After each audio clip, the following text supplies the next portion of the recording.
5 days ago, the New York Times reported on new numbers on abortion in the country from the pro-abortion Guttmacher Institute, as well as statistics from We Count.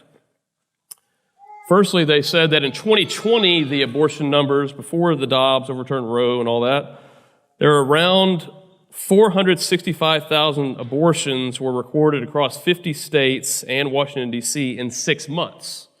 So in half of a year, there are 465,000 abortions in 2020.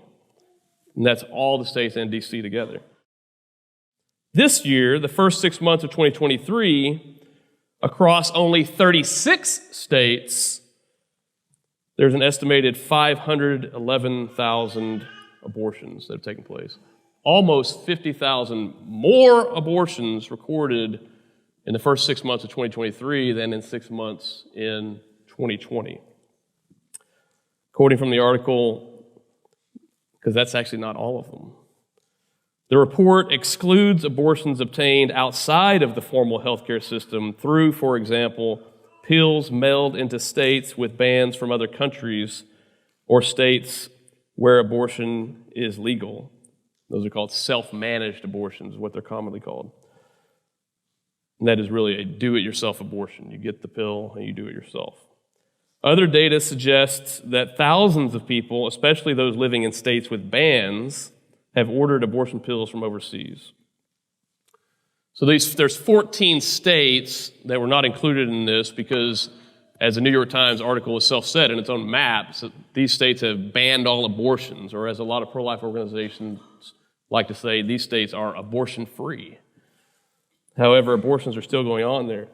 In the last 6 months of 2022, the number of self-managed abortions performed by women across the country was estimated at 50,000 self-managed abortions over 6 months.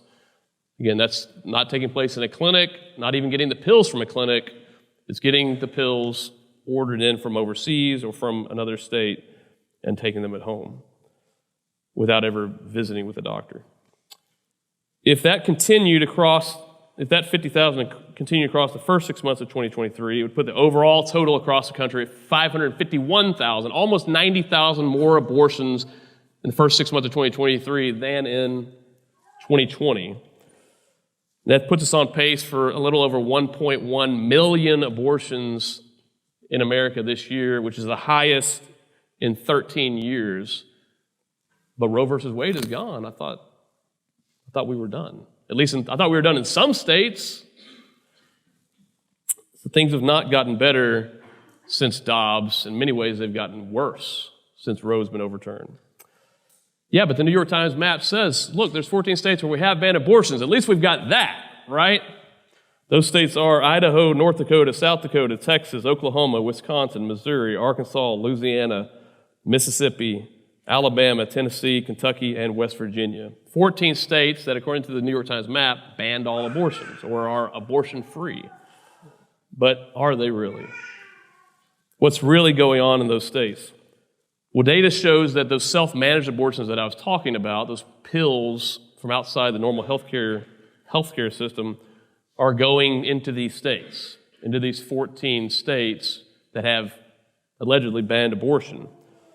The largest pill provider, Aid Access, claimed in a press release on July 14th of this year that in just under 1 month, they themselves sent 3,500 pill packages to these states where abortion is supposedly banned.